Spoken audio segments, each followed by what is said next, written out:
अस्सलाम वालेकुम नाज़रीन, अवां जो मेज़बान एहसान नारेजो अॼु ख़बरनामे सां तव्हांजी ख़िदमत में हाज़िर आहियां। कुंभ मां गिराफ जे नुमाइंदे वहीद अली जामलू जी रिपोर्ट मुताबिक़ दरादा शरीफ़ में हज़रत सचल सरमस्त जो सालियानो उर्स मुबारक मुलतवी थियण जूं ख़बरूं अचण बैदि अक़ीदतमंदनि में ॾुख जी लहर छाइंजी वई आहे। हफ़्त ज़ुबान शाइर ऐं अमन जो पैगाम ॾींदड़ सूफ़ी शाइर हज़रत सचल सरमस्त जो सालियानो उर्स मुबारक जेको हर साल 14 रमज़ान खां शुरू थींदो आहे, उर्स जे मौक़े ते लखें मुरीद अक़ीदतमंद उर्स जे मुलतवी थियण जूं ॻाल्हियूं ॿुधी उदास आहिनि। वाज़िह आहे त उर्स जे मौक़े ते अदबी कॉन्फ्रेंस, सुगड़नि जी कचहरी, ज़रई नुमाइश, आलमी मशाइख़ कॉन्फ्रेंस, अदबी मुशाइरो समेत सचल सरमस्त जी फ़िक्र ते तहक़ीक़ी मक़ाला पिणु पेश कया वेंदा आहिनि, जंहिंसां ॿोली, सक़ाफ़त, अदब जे हवाले सां वॾी मालूमात हासिलु थींदी आहे। हिन उर्स जे मुलतवी थियण सां अदीबनि, शाइरनि, सुगड़नि, कलमकारनि समेत दरगाह जे अक़ीदतमंदनि खे मायूसी थी आहे। ॿिए तरफ़ इंतिज़ामिया जो मौक़िफ़ आहे त इंसानी जानियूं वधीक क़ीमती आहिनि, छाकाणि त हिन वक़्तु सिंध हिकु आलमी वबा कोरोना खे मुंहुं ॾेई रही आहे। तंहिं करे उर्स जूं तक़रीबूं मुलतवी करण सां काफ़ी नुक़सान खां बची सघिजे थो।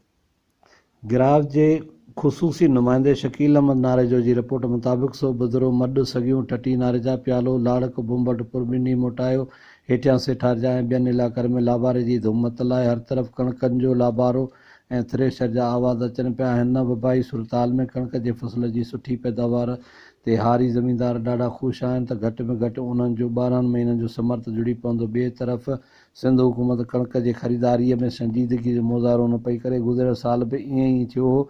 वापारियुनि ऐं आड़तियुनि जे रहम करम ते आबादकारनि ज़मींदारनि खे छॾियो वियो, जिन मन मानना अघनि ते कणक जी ख़रीदारी कई। अवाम जो मुतालबो आहे त फिलफोर सिंध हुकूमत कणक जी ख़रीदारीअ जा इंतज़ाम करे। रिपोर्टूं आहिनि त सिंध हुकूमत सिर्फ़ु 33% कणक जी ख़रीदारी करे सघी आहे, जंहिंसां सियारे में वरी कणक जो बहिरान जनम वठंदो।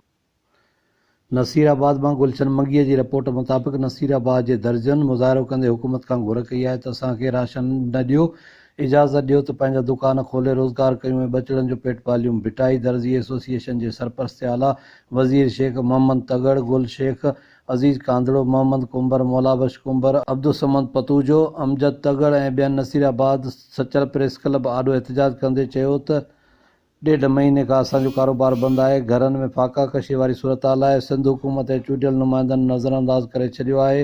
ईद उल फितर वेझो आहे, असांखे रोज़गार करण जी इजाज़त ॾिनी वञे।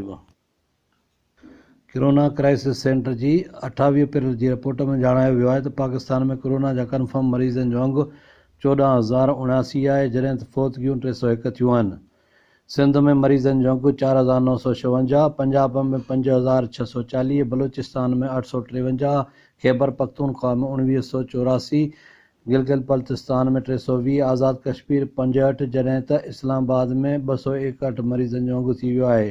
दुनिया जे अंदरि मरीज़नि जो अंगु 3,08,537 आहे, जॾहिं त मरंदड़नि जो अंगु 2,12,529 ऐं सिहतयाब थींदड़नि जो अंगु 9,34,805 आहे। सोबुदरो मां गिराफ जे नुमाइंदे वज़ीर हुसैन सुबरो जी रिपोर्ट मुताबिक़ 25 वरियनि जो अलण चने जो लाश पीर शाह शकीर भरिसां जंग मां हथ आयो। वारसनि खे फ़ोन ज़रिए इतला मिलियो जेकी जंग मां लाश खणाए आया। फ़ौतीअ जे जिस्म ते धकनि ऐं तशदुद जा निशान हुआ, जिन मां रतु वही रहियो हो। फ़ौती रंग रोगन जॻहनि जे पॉलिश करण जो मिस्त्री हो। उन जे वारसनि जो चवणु आहे त असांजी कंहिंसां बि दुश्मनी कान्हे। सोबुदरो पुलिस खे इतला ॾिनो वियो, जेका आख़िरी तलान ताईं न पहुती ऐं कख भञी ॿीणो न कयो आहे। सोबुदरो जे समाजी, अदबी ऐं सियासी हलकनि SSP खैरपुर खां घुराई कई आहे त बेगुनाह मक़तूल जे क़त्ल जी जांच करे मुलविस जवाबदारनि खे इबरतनाक सज़ा ॾिनी वञे।